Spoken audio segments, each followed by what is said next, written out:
अघोर अघोर महाअघोर, अलख अवघड़ेश्वर, अलख आदेश, जय महाकाल।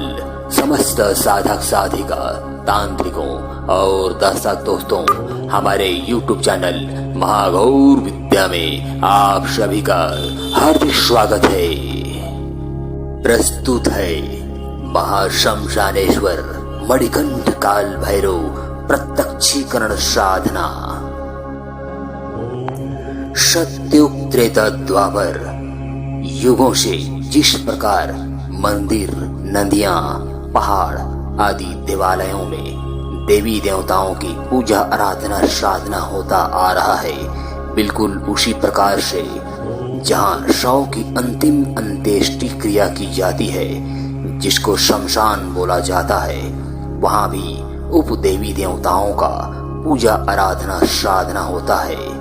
प्राचीन काल से ही बड़े बड़े अघोरी तांत्रिक सिद्ध साधक लोग युगों से उग्र तांत्रिक प्रवृत्ति की शक्तियों को प्रत्यक्षीकरण करके शक्ति हासिल करते आ रहे हैं। शमशानी साधनाएं, शमशान साधना की साधनाओं में शमशान के मुख्य देवताओं की साधना ही अधिक सक्षम और मान्यता होती है। जैसे शमशान घाट का राजा हरिश्चंद्र जी और भूत प्रेतों का अधिपति कहने वाले श्री काल भैरव एवं मणिकर्णिका देवी जी, जो साक्षात रूप से शमशान में विराजमान होती हैं, आदि बहुत उप देवी देवताओं का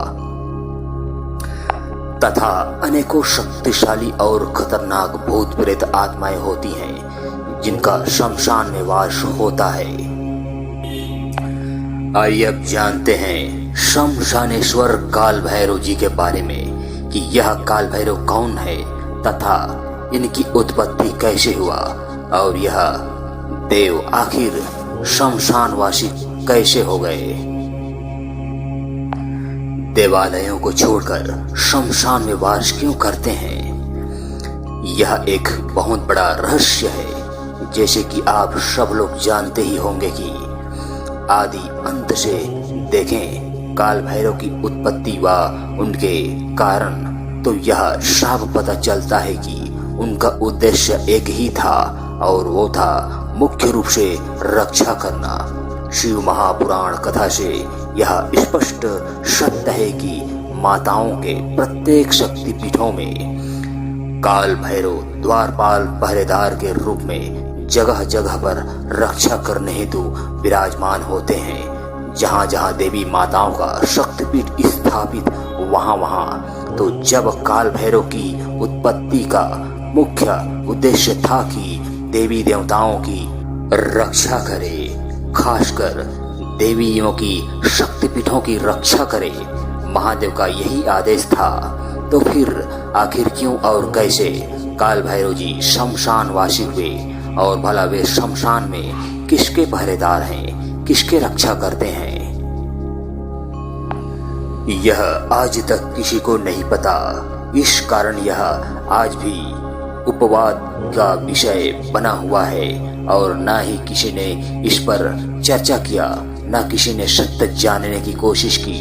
कभी कभी तांत्रिक लोग बोल देते हैं कि यहाँ श्री काल भैरव शमशान के समस्त भूत प्रेतों को नियंत्रण करते हैं और उनके मुक्ति हेतु मुक्तिदाता हैं, पर यह सत्य नहीं है। क्योंकि जब शमशान में किसी का विधिवत दाह संस्कार होता है और उनकी अंत्येष्टि क्रिया हो जाता है, तो उनका आत्मा फिर अपने कर्मों के अनुसार वैकुंठ चले जाते हैं या वहीं शमशान में ही भूत प्रेत की योनि में ही अपना कर्मफल भोगते हैं। और जब कर्मफल का समय अवधि पूरा हो जाता है, तो वह उस योनि से मुक्त होकर वैकुंठ चले जाते हैं।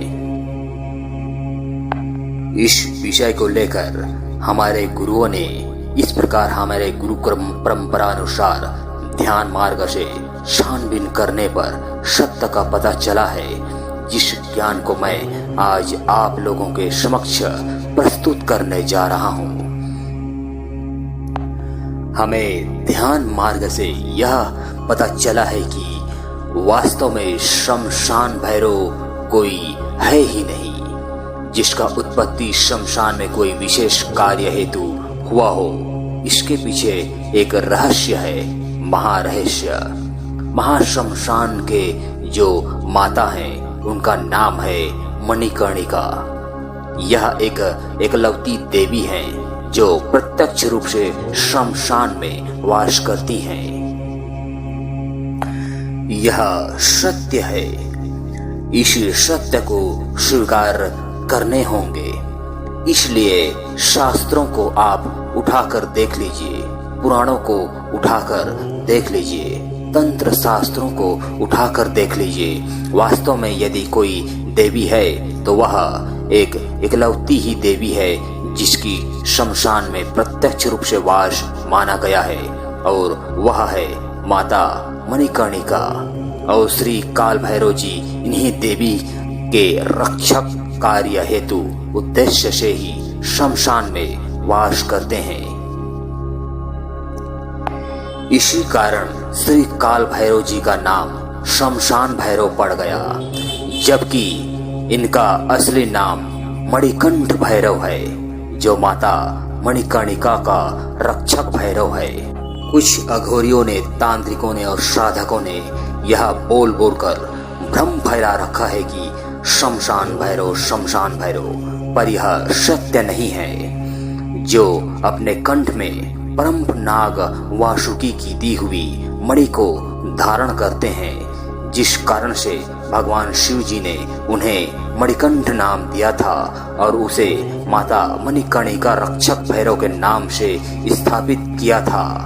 महादेव से आदेश पाकर अपने कर्तव्यों का पालन करते हुए श्री काल भैरव माता मणिकर्णिका का रक्षक बनकर शमशान में वास करते आ रहे हैं। स्कंद पुराण में काशी खंड में इसका वर्णन है, जहाँ एक भैरव मंदिर है जो माता मणिकर्णिका रक्षक भैरव के रूप में विद्यमान है। इसके सारे प्रमाण काशी में आज भी मौजूद है। परंतु राजा हरिश्चंद्र जी का जो शमशान वास है वो मणिकर्णिका से भी पुराना है, परंतु माता का जो वास है वो मणिकर्णिका घाट पर मौजूद है। इसका प्रमाण काशी में आज भी मौजूद है, जिसका साधना मंत्र इस प्रकार है। प्रस्तुत है महाशमशानेश्वर मणिकंठ काल भैरव प्रत्यक्षीकरण साधना मंत्र।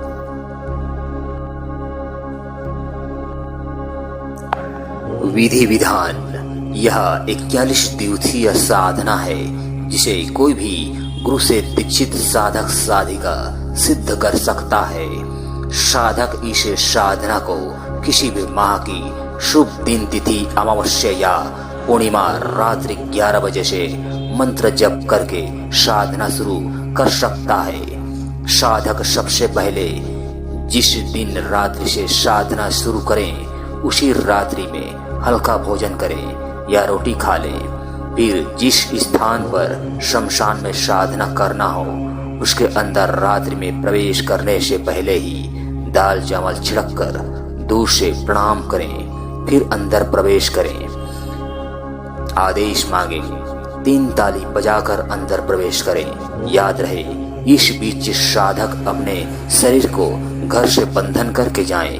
प्रति रात्रि प्रवेश के बाद जहां बैठना हो वहां रक्षा घेरा लगा लें, रेखा खींच लें, फिर पूर्व दिशा की ओर मुख करके नग्न अवस्था में किसी भी प्रकार की आसन पर बैठ जाएं। सामने एक लोहे का छोटा त्रिशूल गाड़ दें, 1 लोटा पानी रखें और धूप दीप जला लें। सबसे पहले अपने गुरु का स्मरण करें।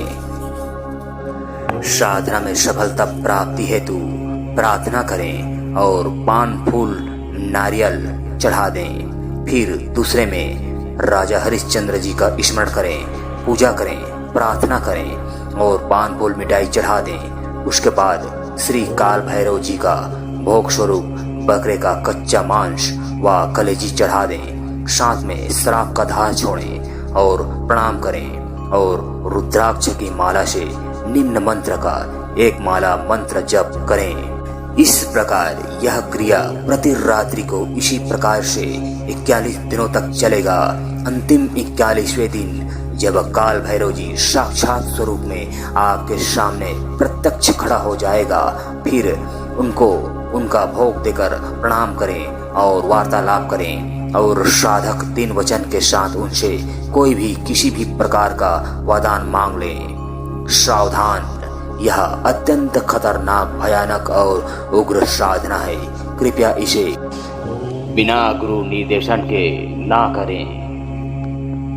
किसी अच्छे गुरु के देख रेख में ही इस प्रकार के साधनाओं को सिद्ध करना चाहिए, अन्यथा कोई जरा सी भी भूल चूक हो जाने पर आपकी जान भी जा सकता है।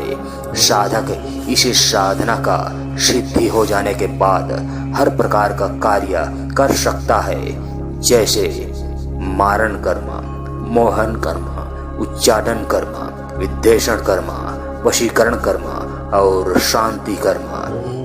यह साधना उच्च कोटि की गुरुमुखी साधना है। इसके सामने कोई भूत प्रेत नहीं टिकता, थर थर कांपते हैं। इस प्रकार के साधनाओं को बड़े बड़े तांत्रिक, अघोरी, निडर साधक ही इस प्रकार के साधनाओं को सिद्ध कर पाते हैं। अतः सावधान, इस प्रकार का यह साधना सिद्ध और सफल हो जाता है।